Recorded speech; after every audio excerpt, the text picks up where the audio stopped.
sometimes it's our social circle that is actually causing our stagnation. Every now and then we need to stop and ask ourselves, are the people we're spending a lot of time with causing us to creatively thrive or die? Everyone in our lives can be separated into one of two groups: communities of geography and communities of interest. Our communities of geography are people who we regularly see because of our physical proximity. Some typical examples of this are neighbors, work colleagues, high school friends, even family members. Now, our communities of interest are people who we've met while pursuing our own interests, hobbies, and passions. We often meet those people in content-driven spaces. Some examples of those are a gym, a yoga class, a comedy club, an improv class, sailing club, you get the picture. So every single person in our lives falls into one of these two groups, and if you're lucky, you'll have people who fall into both. Our ultimate goal is to have a balance of both. There are benefits and drawbacks to each of those groups, and all you want to do is check that it's in balance and that your social life is always encouraging you to thrive and explore while also providing you with stability and support. These pros and cons don't apply to the group as a whole, they apply to the individuals. So what are the pros and cons of each group? Some of the pros of the people in our community of geography are things like the fact that they are accessible. Because of their physical proximity, we can rely on them to be regulars in our life. They want to know you regardless of what you have in common. They are different from you, and different keeps you tolerant and aware of different perspectives. Because they are different, they have different interests, and you can learn new things through them. They provide you with stability and support. They already accept how different you are, and that means they could stick with you through different phases of your life. Some of the cons of this group: they might stunt your growth and your desire to change. Because they met you one way and they identify with that, they might not be very supportive of how you're changing over time. They might be uninterested and not want to engage in activities and conversations that you love. They can give you a hard time for making new friends and spending more time with other people. They might give you a hard time for not being as present as you were. One of the biggest drawbacks, in my opinion, is that they can question and criticize your growth. Now, communities of interest. Some of the pros: because you share an interest, they can help you grow your skills and knowledge in something you love. They can share tools and resources as well as contacts in the field.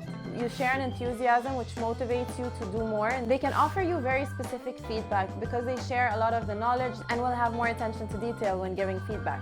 They can collaborate with you. They can observe your progress as you improve your skills and spend time doing that thing you love. Now, the cons of our communities of interest. Too much of them can lead to boredom and thirst for diversity. If you're an architect, always hanging around with architects and the conversation is always about architecture, you might get to a point where you're like, I need another perspective, I need another conversation. You could develop unhealthy competition because of a similarity in goals. I'm better. No, I'm better. No, I'm better. No, I'm better. They could hold you back from experimenting because they know so much about the field. They know all the rules and guidelines that you should not break. They might actually show resistance to you experimenting, trying something new. They might live further away, and your friendship might blow over once you develop new interests and let go of old ones. Those are all the pros and cons, and now just a quick series of questions that you can ask yourself to find out how healthy your social life is. First, who are the people you spend most of the time with? List them. Which group do they fall into? Do they fall into communities of geography, communities of interest, or both? In terms of pros and cons, what do they bring to the table? Do they bring more pros or more cons? Next question, am I satisfied? What do I need? You can circle some of the pros that you need more of. Now, what did you conclude? Do you need more communities of geography or communities of interest? If you need more communities of interest, there are a few ideas here that can help. You can attend an event around the topic of your interests. This can be online or in person. You can search the app Meetup and find groups that share that interest and find a way to connect. Host an event that might attract the people you want. I've done this and it completely flipped my social life. If you need a stronger community of geography, here are some ideas. You can get to know your neighbors, you can reconnect with an old friend, you can reach out to a cousin, and you can strengthen your relationship with a sibling. I hope this has given you some food for thought. The bottom line is, whenever you're in a rut or feel stagnant, you can pause, check in with the different aspects of your life, and check your social life as one of them. I have a little article and a worksheet that summarizes everything I've talked about here. You'll find it in the description.